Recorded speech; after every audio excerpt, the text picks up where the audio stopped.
So thinking about classroom management, I've been teaching for a while now, mostly, all pretty much middle school and high school, right? And so coming into teaching Sunday school and teaching, the younger kids, I was like, oh, I've got this. And it's really different, even thinking like when I taught 7th and 8th grade versus now, teaching juniors and seniors, it's just exponential, the developmental differences of what you can do. So I really had to humble myself in working with younger kids than I've been trained, right, in my educational, teaching to work with.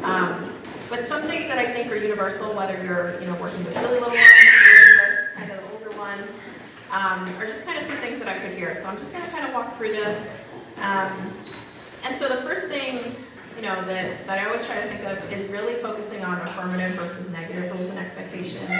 So, instead of yelling, don't run, ask the child to walk, right? Instead of saying, don't call out, it's please raise your hand, right? So just ways that we can even reframe the thinking for children.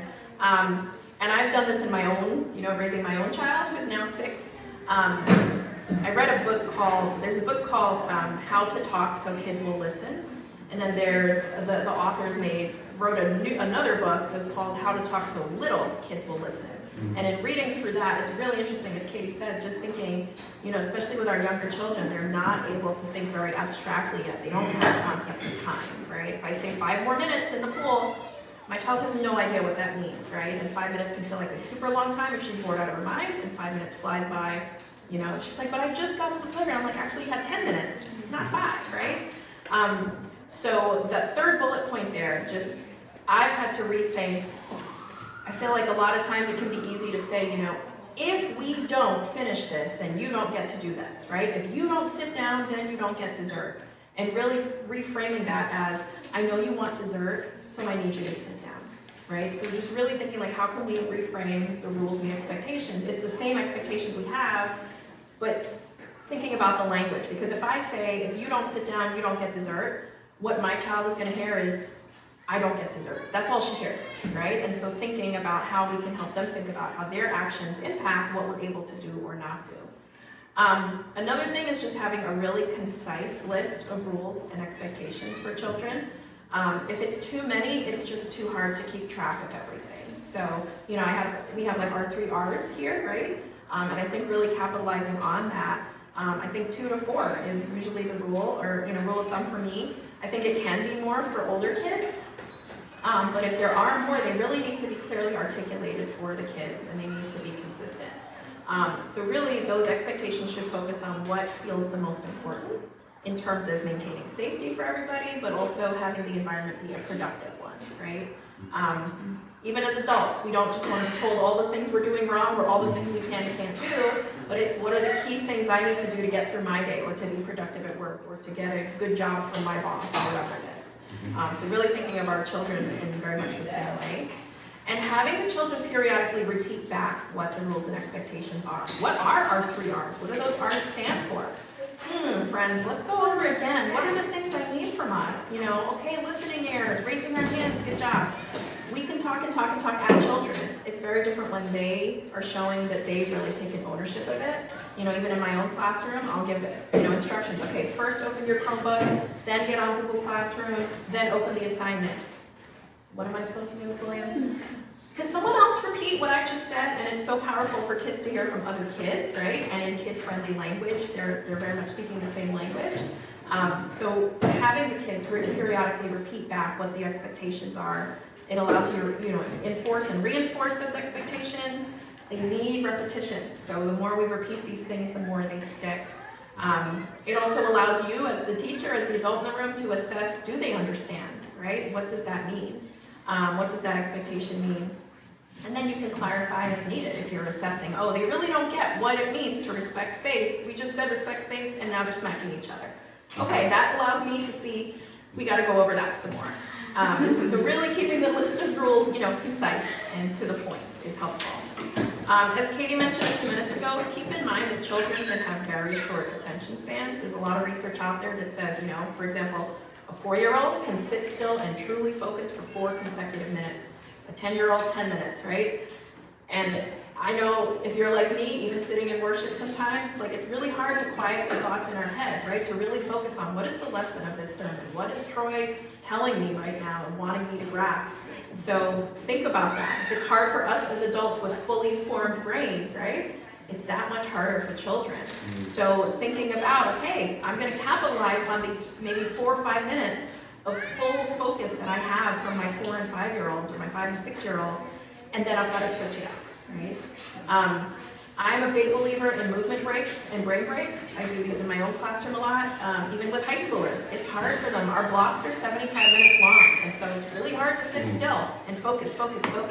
So what are quick things you can do between activities? Oh my gosh, we finished the memory verse, everybody? Let's do a 30-second Simon Says. I know you all want to play Simon Says, but first, I need everyone to do their, to say the memory verse. So, using it kind of as an incentive.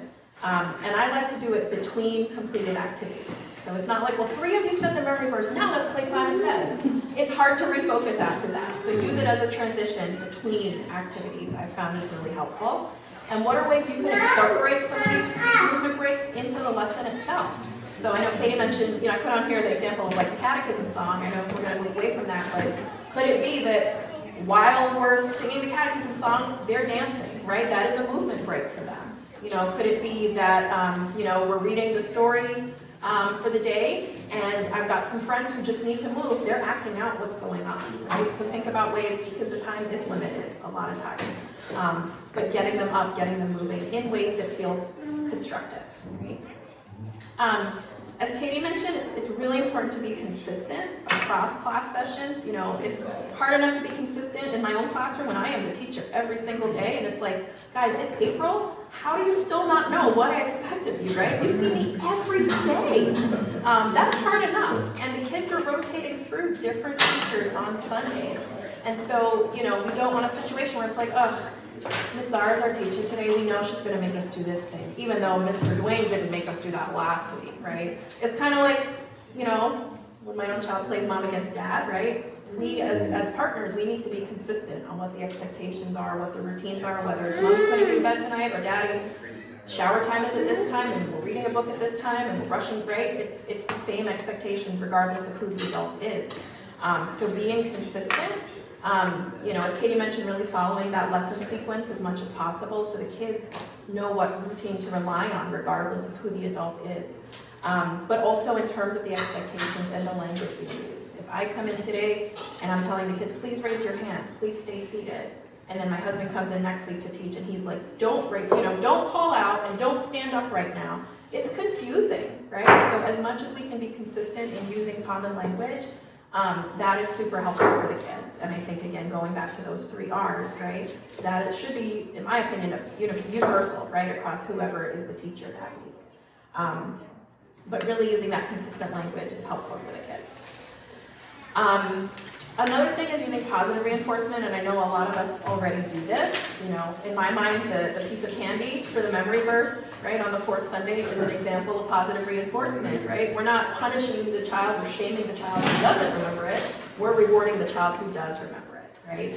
And really using that as an incentive. What do I have to do to get my piece of candy? Well, you gotta say the memory verse, right? So really focusing on positive reinforcement, focusing on what the students are doing well, what the children are doing well, not what they're doing poorly, right? You never want to call out, shame on you that you don't remember. What's wrong with your brain, right? Or, how can you not sit still when everybody else is? We don't want to do those types of things. But as much as possible, every behavior has a function, right? And so if a child is behaving a certain way, there's a reason for it, and we want to try and get at the reason why. A lot of disruptive behavior comes down to wanting attention. And so how can we focus on giving children positive attention instead of negative attention? Because for a lot of kids, it doesn't matter what kind of attention they're getting, they just want eyes on them. They just want mom's attention, teacher's attention, they want an audience. So how can we frame that and capitalize on that in a positive way? So an example here, if, only Jack is raising his hand and everybody else is calling out, Jack, thank you so much for raising your hand. I am so proud of you right now. Lon might say, Lon's sitting there, and Lon might be like, I'm raising my hand too, right? And it kind of becomes a contagious thing rather than, Lon, why aren't you raising your hand like Jack? So you just, as much as possible, who's doing the right thing, who's doing what the expectation is. So that's also a really great way to quiet a class. Yes. I've got this person's attention. It's amazing. They're like, oh. It's contagious. It's like these vital things. Exactly. They want that praise from you, and they're going to work for it. So, Jack and Lon, thank you so much for raising your hands. Or, class, I just love how Laura, is doing this thing right now. Laura, thank you so much for doing that. It feels good, right? So a lot of times that can often be enough just to get the other friends who might be a little unfocused, a little bit unruly, a little bit rambunctious, to follow suit, right? Not always, right? But I've found in my experience most times. Because they want, again, that attention, and it's positive, and it gets people back on track as needed, right? Along with that, several of us who are teachers have maybe trained in PBIS, Positive Behavioral Intervention Reports. It's basically a really fancy term for, again, rewarding the good behavior and kind of having some sort of like a rewards or point system so that the kids can see. In my school, with our middle schoolers, we hand out like fake money, right? And so it'd be like, fantastic job. You had your homework and you sat in your chair and you started to do now, and oh my gosh, here's a buck for you. And they can like cash those in our school store for different things that they want. So again, it's not just like thanks for showing up today. It's thanks for showing up and doing the things, and I'm shouting you out in a positive way, and you have this visual, tactile thing that is a reward for you. That works better, I think, with older kids. By high school, they're over it, they're like, whatever, I don't care. I can buy my own snack at the vending machine, this lands. But from middle school age, that can be really great, sort of handing out a coupon or cash or those types of things. For the younger friends, I find that like sticker charts work really well. So like I found these if you want to like pass them around. Essentially, the, oh my gosh, Jack, thank you for raising your hand.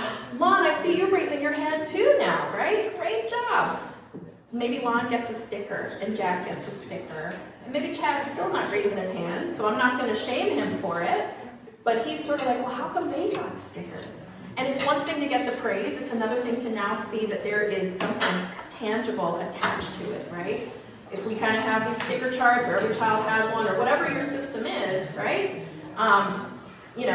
Then it's sort of like, well, it allows for that moment of pausing and reflecting, what do I need to do to get a sticker? I like stickers too. So that is something that is super effective. And I think, again, trying to be consistent. Maya goes to before and after school at the YMCA program at her school. They use sticker charts. They use sticker charts in her classroom. And so we have a sticker chart at home, right? So it's that common language, again, for them. And so she's got her sticker chart at home. And it's not just sort of like, good job, you woke up today, right? And you said good morning to me. That's part of it. But maybe the expectation is that she's polite and using her manners all day and not just when she said good morning, right? Maybe it's she brushed her teeth in the morning and at night. Great job, you get a sticker. So again, making them work for a little bit, but having those clear expectations. It shouldn't be a mystery what you need to do to earn the sticker, right? And so again, keeping the list concise. Is it raising our hands versus calling out? Is it sitting nicely in our chairs? Is it listening when the grown-up is talking? Is it respecting space and keeping our hands to ourselves? So it's a really great thing that they get to work for. And then you have to back it up with some sort of, this is what you earned, right? So is it the piece of candy? Is it the little toy from the toy chest? But I found that it really works well. And again, it's that visual. And I'm never taking stickers off. It's not, well, you did raise your hand and now you're calling out, so minus a sticker for you. You keep your sticker, right? But if you want to keep earning more stickers, you have to keep doing the thing. So again, not being punitive, not being negative, really focusing on the positive. I think for the younger friends, maybe it's like 3 stickers and, they get, I don't know, an extra 2 minutes of dancing time during the dance spring break. Or, for the slightly older kids, maybe it's, at the end, we're going to play this fun game, or extra piece of candy for saying your memory verse, right? So again, we don't want it to sort of be like we're just handing them out willy-nilly, right? That, I think, reeks of desperation, and the kids feel that, and they're sort of like, okay, this isn't really important. I can pretty much do anything and get a sticker. I can pretty much do anything and get a piece of candy right now. And so we want to kind of find that balance, right? But also make it attainable for them, make it achievable for them. I think sticker charts were great because, again, they're visual, they're concise. and you can name the behavior in the moment. Oh my gosh, Chad, thank you for, yes, you are now raising your hand.